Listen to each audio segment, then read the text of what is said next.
ASMR with Mr. Seamus. Today, we're going to be having some gingerbread, gingerbread, gingerbread, gingerbread, gingerbread holiday cookies. But before we start any of that, let's start with some breathing.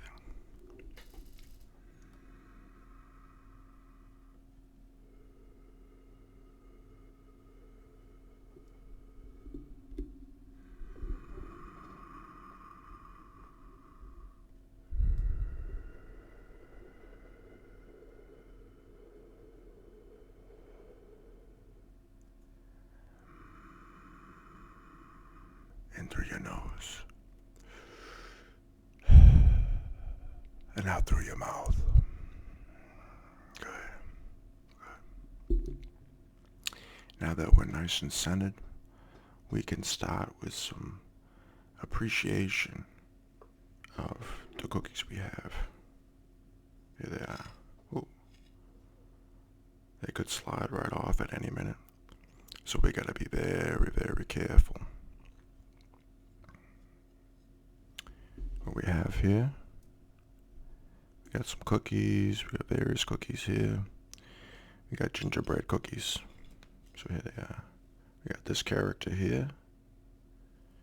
I don't know about personifying them, but we could. Got this character here. The thing about gingerbread cookies is I'm not sure how much ginger is in them.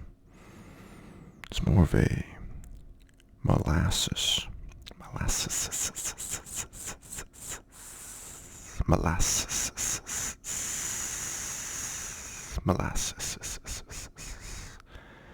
kind of smell that goes to them. And of course we have on here as well my favorite holiday cookie, the pecan puff.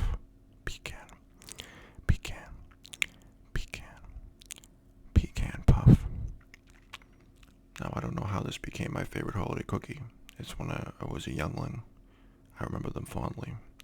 So I get a lot of that youngling nostalgia when I have it with the flavor. So maybe if you had it now and you never had it before, you might not think it's a big deal, but when you add that nostalgic flavor, then it attaches the memories and it becomes a very, very interesting, very interesting type of flavor. Now the pecan puff originated during the Great Depression in the 1930s, and it was a popular cookie because it didn't require any eggs. It was an eggless cookie, and it was hard to come by to get eggs. To make most baked goods require eggs. These ones didn't, so it was very popular during that time. So it's good to remember those around the holiday times. That things, to appreciate what we have, and times have been very different over the course of history and in different areas and going on right now. So it's good to take a moment to appreciate and celebrate the joy of how good those things are, like pecan puffs or gingerbread men.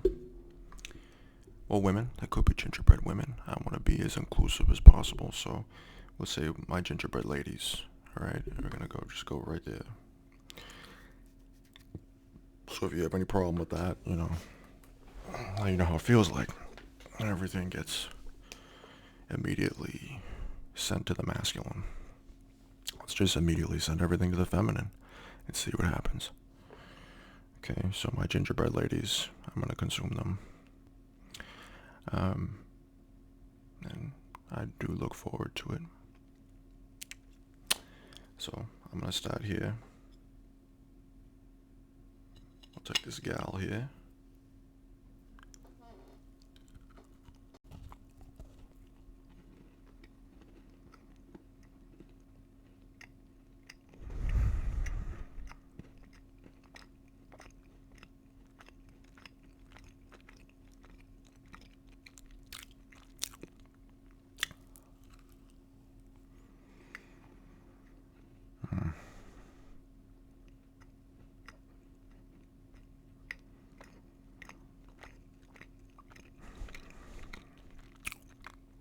It was very good.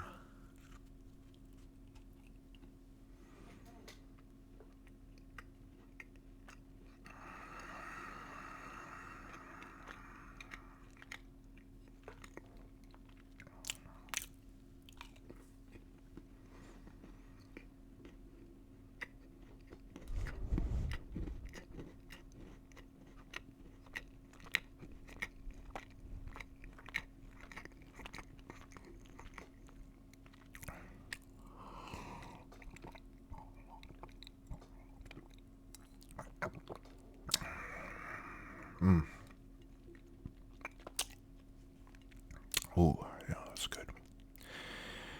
It's very good. And as you might have noticed, I started with biting off the head. I don't know if I did that intentionally. I mean, I didn't do it intentionally. It was a subconscious process to make sure, you know, that the gingerbread lady wouldn't retaliate. It may have been. I'm unsure. But I can't confirm it.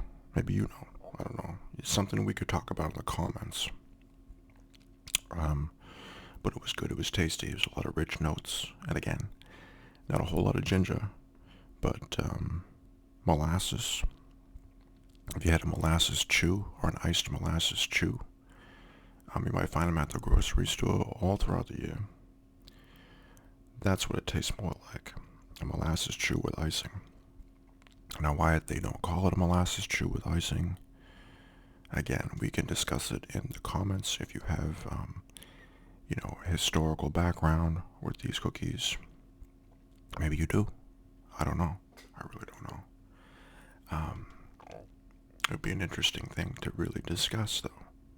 And I think it's about time we do discuss why that is the way it is, why it's worded that way. But anyway, I'll call them what they prefer to be called for now. Which they like the name Gingerbread Ladies. They're my gingerbread ladies here. Okay, this one, she thought she could slip by me, but no.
It's very good.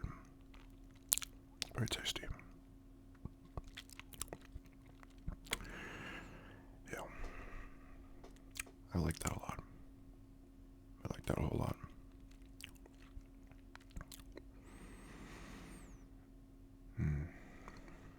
There's a lot of frosting that she had on her. And that's alright. You know?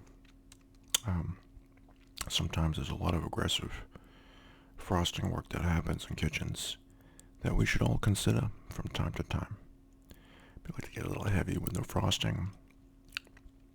I've been guilty of it myself when having the opportunities to make cookies or other things, and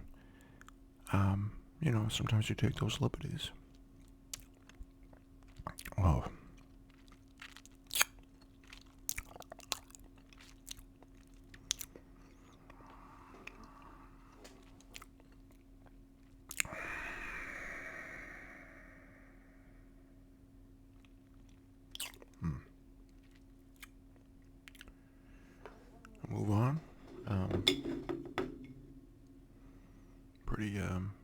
pretty standard.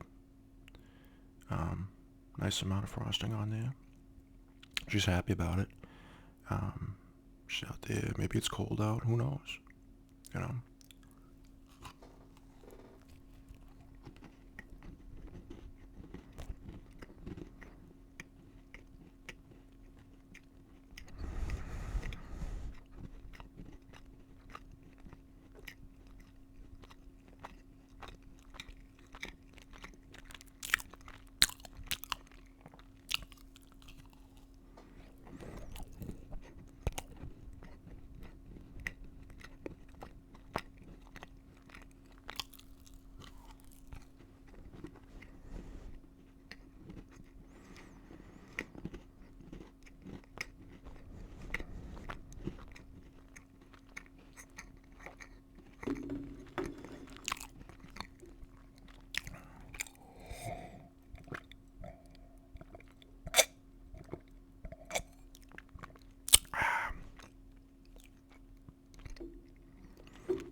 It's a very good flavor on there.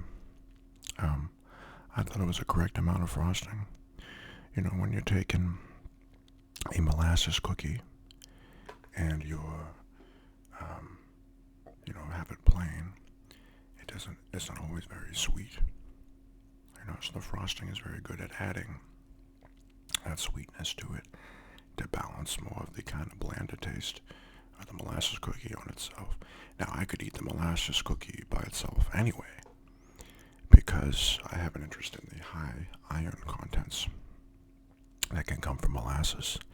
And if you're getting a lack of iron, molasses historically has been used to kind of beef up iron as an iron supplement. That's why molasses chews, molasses cookies, frosted or unfrosted, are popular. Have been historically because of the iron content in there. The way to kind of boost up iron, particularly in times when iron availability wasn't as abundant as it is now. But it's most abundant in kind of dark green, leafy type things like spinach or meats. And so if you're not eating meats, then molasses could be a good alternative to kind of beefing up your iron content. And a lot of people don't know this or haven't considered it, or I haven't at least. I speak for myself. Is the that women need more iron than men. You might not think that because you think, oh, you associate heavy meat eating with maybe you associate it with masculinity, but I really disagree with that, because women have to do certain things monthly, and they lose a lot of iron. And what better way to relinquish lost iron than high iron content things, whether that be meat or otherwise. The point is that the risk for anemia and other things are much higher because of this loss of iron. Anyway, I don't want to go into all kinds of topics that we don't need to. I want to focus on what we're really talking about is these gingerbread ladies. Speaking of ladies, here we go. There's the last lady here.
finally, blessed for last is my pecan puff. Take a look here.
It's delicious.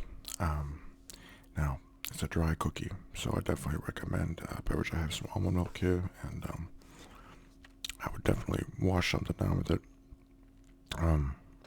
It's very dry, but delicious. It's kind of a pecan dough that's covered in powdered sugar. So, on that sugar high, I will leave, but I hope you have a lovely holiday. And thank you for being a supporter.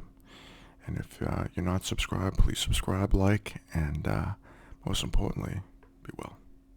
Be so well.